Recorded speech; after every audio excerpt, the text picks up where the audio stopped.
Ladies and gentlemen, please welcome Julien Lacour.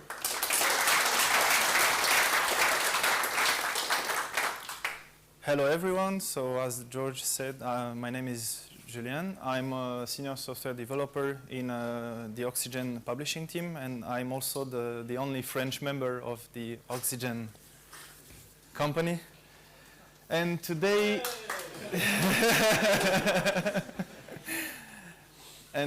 I will show you how to use a combination of CSS and XPath to produce high quality PDF outputs. The agenda of this presentation will start with the presentation of how we can use and what are the benefits of XPath in CSS rules using the really famous Oxy XPath function. Then we will take a small look at two non-standard pseudo elements that you can use within Oxygen, which are called before and after n. And after, we will take a look at some small production examples and use cases, including the display of metadata, the addition of customized text, and how to add or remove watermark. And for these examples, I will use data, but you can translate these examples into other XML types. So as an introduction, we will see the power of XPath. So maybe some of you already knows what XPath is. It's a language that allows you to select and to address any location within an XML document. Of course, it supports the creation of variables, loops, or end conditions.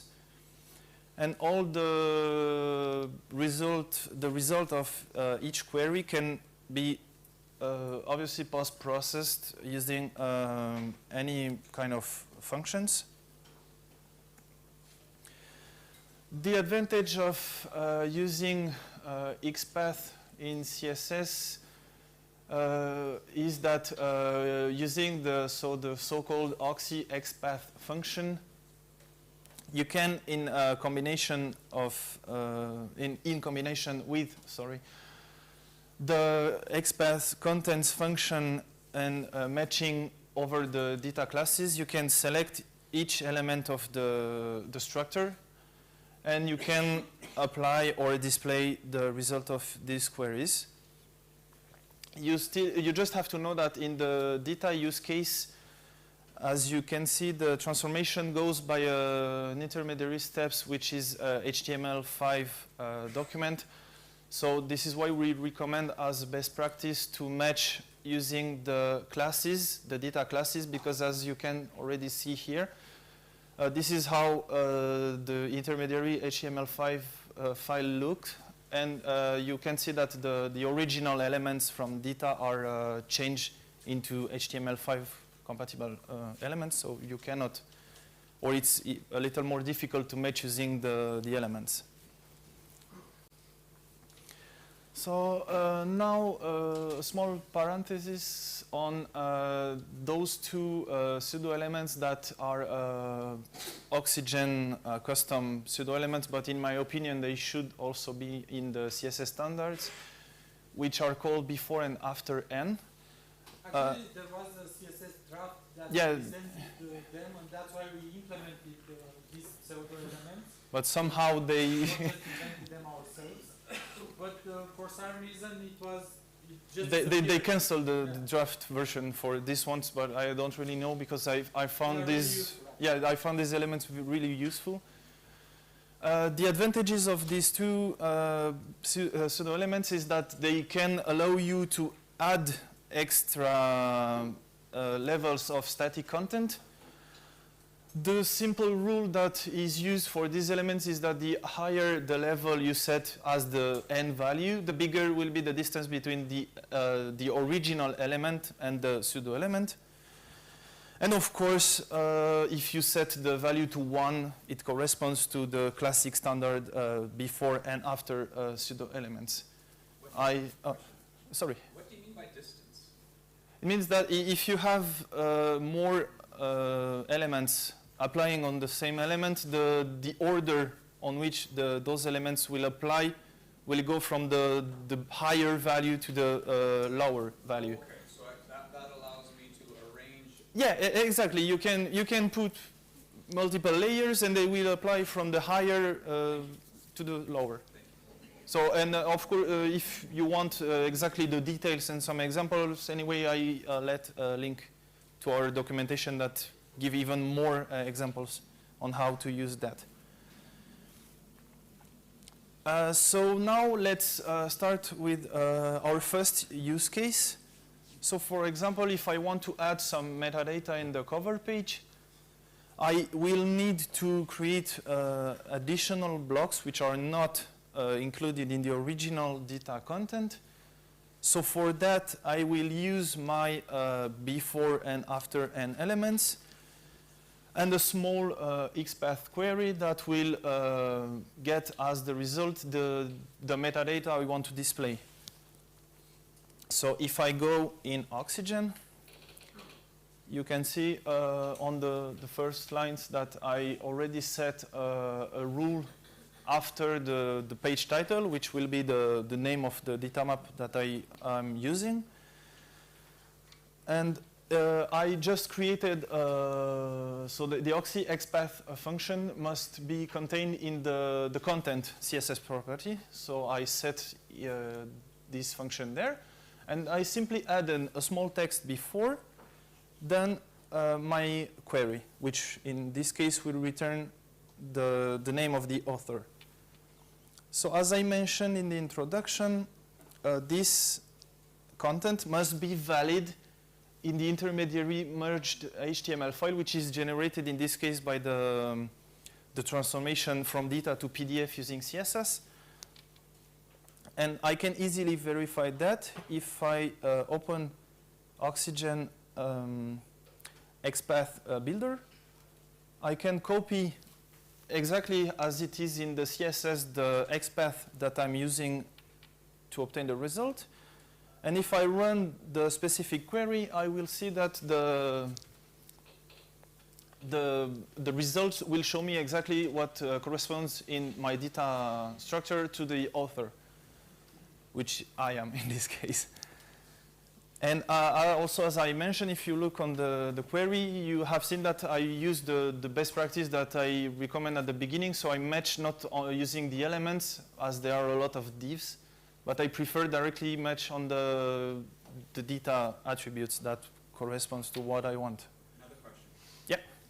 Why are you addressing the text nodes and not just the element? If I address the element, I will have the whole element in the output. Yeah, we twisted the XPath function because sometimes we needed, we had to do it for the XPath function. Sometimes we needed also the actual element itself with the tags, I think. Yeah. I advise people never to address the text node because you can end up with mistakes and unexpected behaviors whenever addressing the text nodes. You should address the element. But okay. You can end up with unexpected stuff if you don't. Yeah, in this case, I think the only difference was that if I don't address with the text function, I will have the whole node displayed in the final document. So I will have the div with the class and my content. So I'll not just have the... That was a use case, but I don't remember at which moment we had this.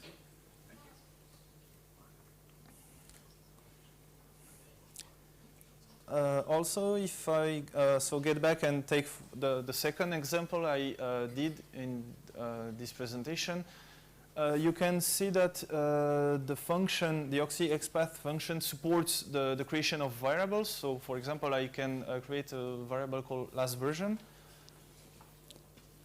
Same here, I can select the node directly. So I want the last node matching the version release and modification from my document.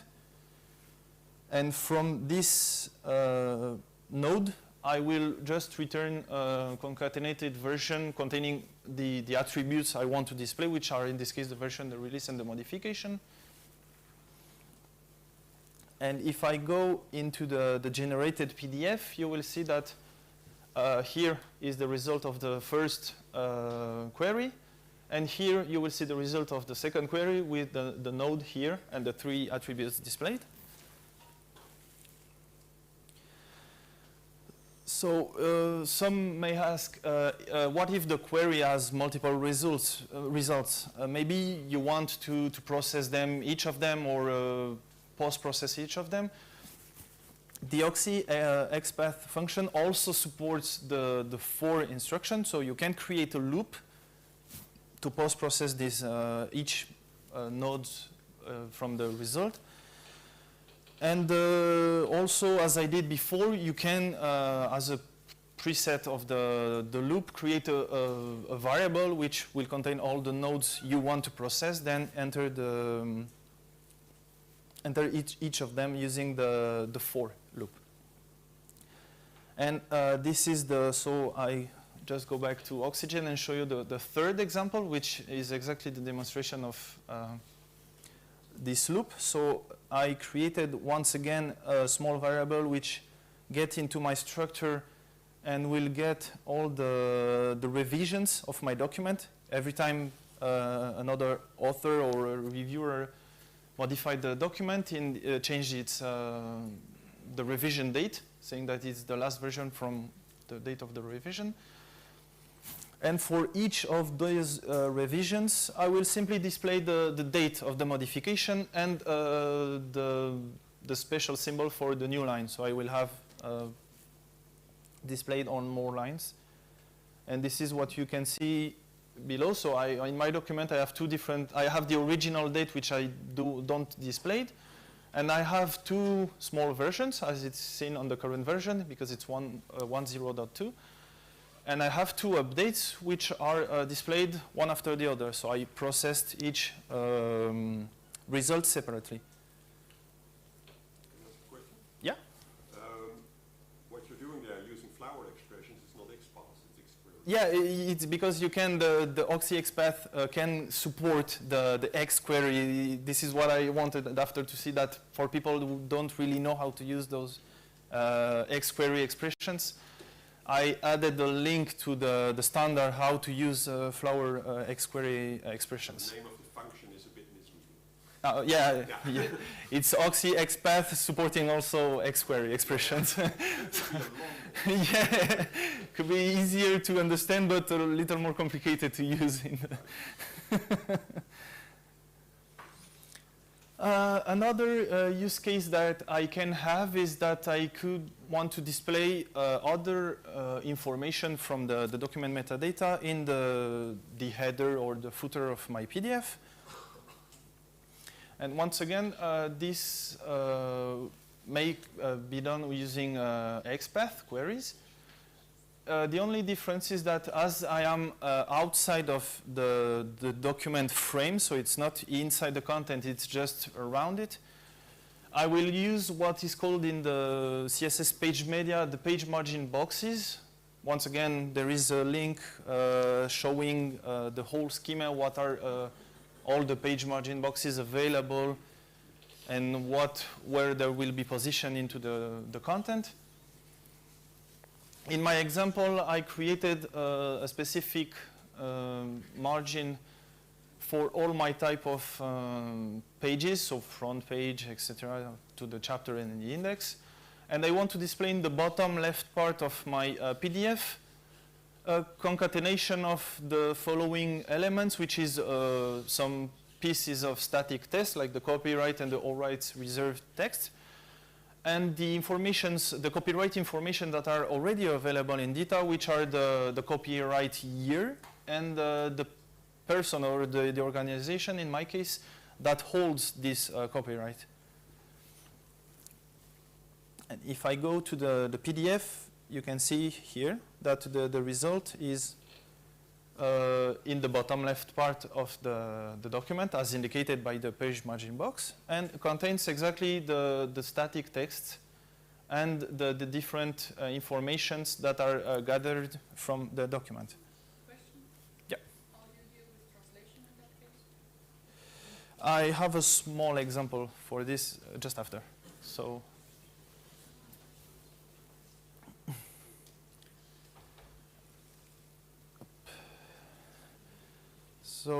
as you already want to see, I can have a problem if, for example, I have translation to made, because as those elements are not really part of the document itself, but are additional informations.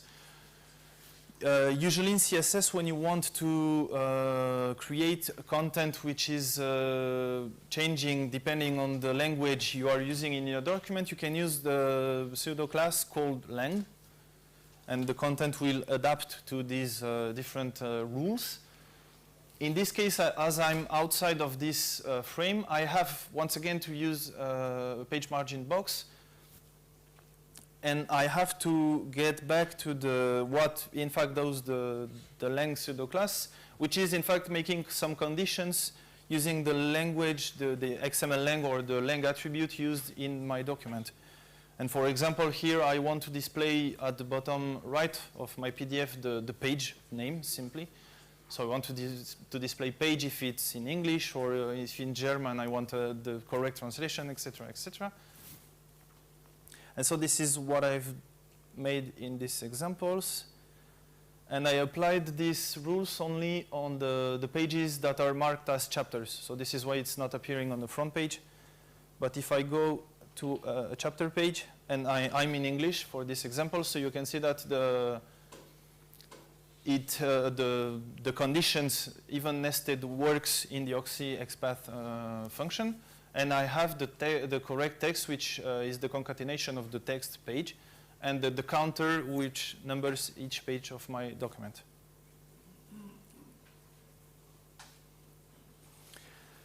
Another interesting thing that you can do with Oxy XPath is that you can control the display of an image, which, for example, can be a watermark over my document. For this, I will still use the page CSS at rule, and I use the default, the standard background properties from CSS. And I can condition the display for this watermark or its non-display, if I can say this like this, using another simple condition, checking if maybe an element is present on my document, saying it's a draft or it's not a draft, or it's the final version. In my example, so you can see it here in my CSS. So I defined the page, the global page for all the document. I said that the background image will check first if the document contains the approved element, the data approved element. If it's approved, so I don't have to display it. And if it's not, I mean it's maybe a draft version, and I will add the background image. And the other properties are just to make sure that how my image will render in the page. And if I go back to the PDF, so this is the version like without the draft text. And this is exactly the same document, but with the draft. So because I remove the element, and the image will automatically be rendered. So we have seen that there is quite a lot of advantages to using XPath in CSS. For me, the first point, which is nice in this case, is that my CSS style sheet become reusable, as I can use it for all my documents. For example, in the watermark case, I can use it in maybe 10 or thousands of different documents, and the watermark will display or not, depending on the content. So I don't have to create 10 or 20 style sheets, one for each document. It is interactive, as I can directly fetch informations from the source document and render them in the final document. And it's dynamic because the CSS style sheet, rather than be a single static frame that we apply over an element, I have something that, depending on the content you give to the CSS style sheet, you will have an output which will be different, which in my case, I think this is really nice and really compatible with the reusability of the style sheets. For people who want to go further on these points, I have a few links leading to our user guide, which contains other examples than today's examples, and also explain you how to write those XPath expressions and how to debug them in the case, which is what I did, for example, when I opened back this document and I simply try to fetch the element and to make sure that my queries are working correctly. And I want to thank you. And if you have other questions. Yeah, you didn't tell us, but what you're using to create this PDF is, what's it called? Oxygen PDF chemistry is the processor, our homemade processor, which converts XML or HTML to PDF using CSS. Yeah. Have you experimented with sidebars based on revision attribute on topic or? Yeah, we have but it's not called. It's called change bars. I think you mean. Yeah. We support this, and we support this in different ways depending on the type of document you are using. For data, for example, there is an automatically conversion between what is reviewed, so what are deleted or inserted changes, and you will have an automatic change bar on the left side of the document. For the other types, you can create CSS rules using the pseudo element, I think it is, change bar. You have a colon change bar, and you can create a change bar having its side, color, etc. And also the part which you want to display the document within, if it's right or left part. You showed the XPath function as a CSS property value, but can you also use it as a CSS selector? As a CSS? Selector? No. But you have the has, column has. Yeah, you can use the column has for this, yeah. You support that as well. Yeah. For usually we use this one, yeah. You have column has. Initially it was the bang operator that allowed you to check within the element some conditions, but then the CSS spec moved to using column has. They would have no possibility to look what's following. What? Sorry? To check what's the following element or something. You can do this using the has element. So for example, you can match the topic and check if the topic contains a specific element using the colon has, and inside the colon has you have to indicate the child or the descendant element you want to match. But only the Not descendants, following not the following sequence. element. Not following. The following you have all the combinators are working in CSS. The plus, I think it's the plus combinator. But you will match on the. But you will match on the next one. And you cannot in CSS. You cannot match the previous element. Yeah. Sometimes, Yeah. even if you match on the next element, you can use the before end thing to push some static content, and with XPath go back to the original element and put some content there. So there are some tricks. Yeah. But it's that's CSS. Yeah. The CSS doesn't really like going before. There.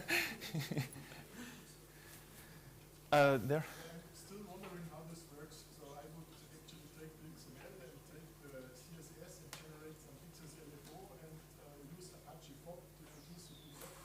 Because you said you have a homemade processor, I think it's very hard to create a homemade. It's based on Oxygen. going to XMLPrague and using Apache FOP. Yeah, Oxygen PDF chemistry is based on FOP, but it has small differences or fixes that FOP does not have. Are you running into performance issues with large documents? I've tested on the user guides. We have some. 2000 something.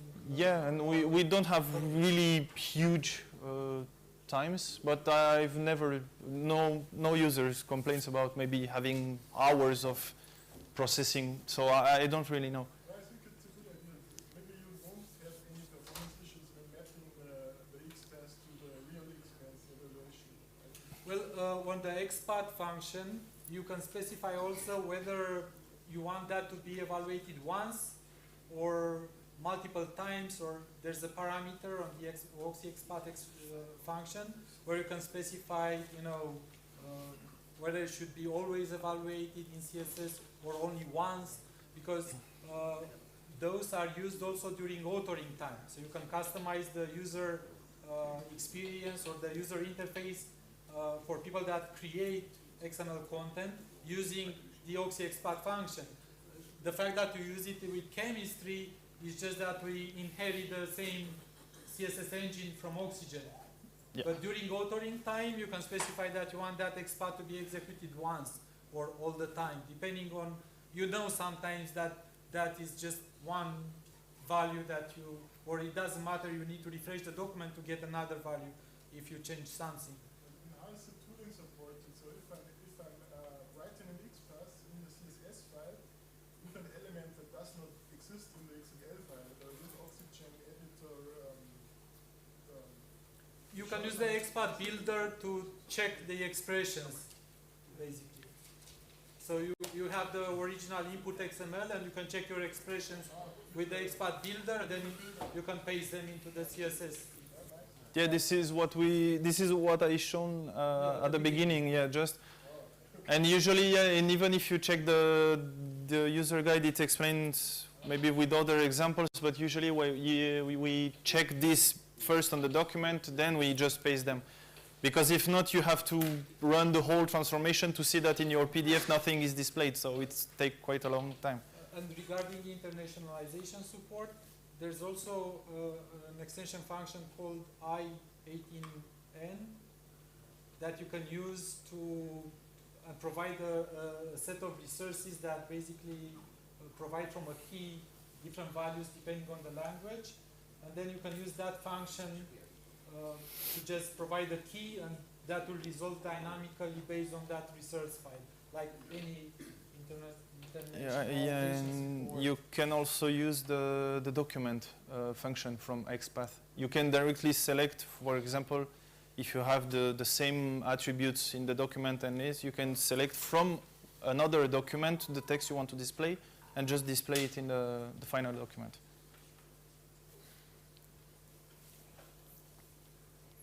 I think we are just in time. Other questions? No? No? Perfect. So thank you, Julien.